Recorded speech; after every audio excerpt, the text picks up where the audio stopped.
Hello, Nails Mode Fam. Ito pong client natin ay home service client at St. Joseph 7, Cabuyao, Laguna. Tingnan niyo po, wala pa kasing rest yung nail ni client from regular polish. Yes po, sabi ko nga po sa kanya, after po nito, kasi nga po ay siya ay natapos niya yung kanyang masteral. Teacher po kasi siya.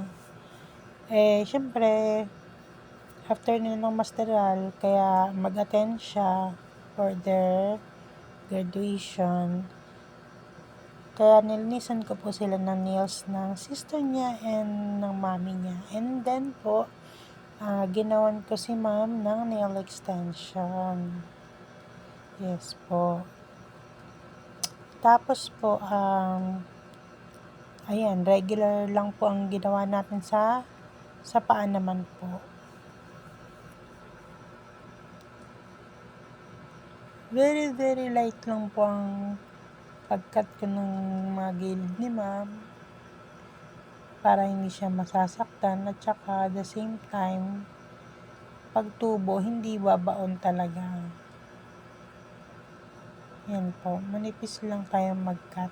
Kung ano lang yung kung may nakabaon man or malapit na bumaon, yun lang ay binabawas natin.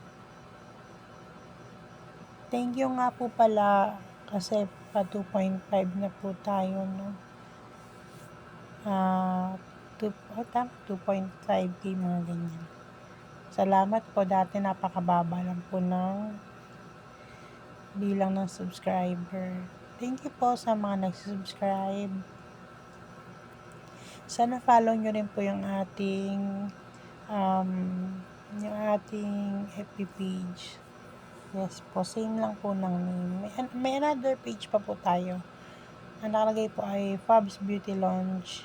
Dito rin po yon sa Laguna.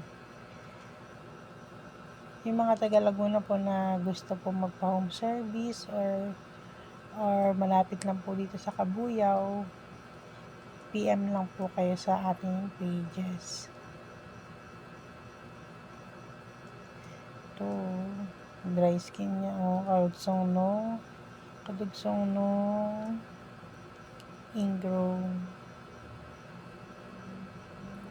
May mga client ako na papatanggal din sila ng ingrown yung sa mga maliliit na kuko. Hindi lahat, bihira lang. Kasi hindi naman talaga maganda yung ganun, ano. Pero pag ganun yung linis na gusto talaga nila, kasi may client mo talaga na nasanay na yung kuko nila sa ganun. So, ang ginagawa natin, ang sarap niyang linisan. Kasi, pag-cut mo syempre, dahil maliit lang naman yung kuko na yun, pag-cut mo, sama na yung dry skin dun. Isang hatakan na lang. Diba?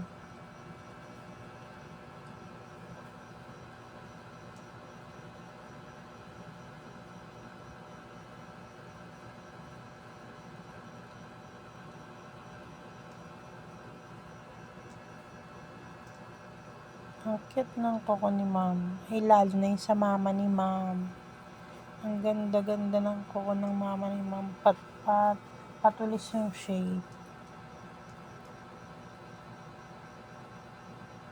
Pero walang gano'ng ingrown mama niya.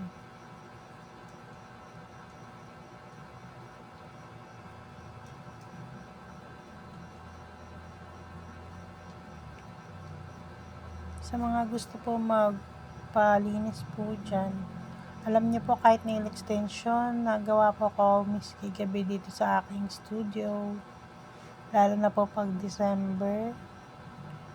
Naku, hindi magkamdamayaw na po. Ako na lang talagang ayaw, pero hindi naman talaga ako mayaw, syempre. Sayang kasi di naman po lagi malakas yung ganitong bagay or work.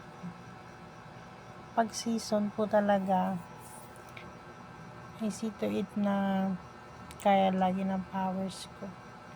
naabot pa po ako ng madaling araw kasi lalo pag nag-foots pa rin po ako at saka yan nga mga nail extension, gel polish.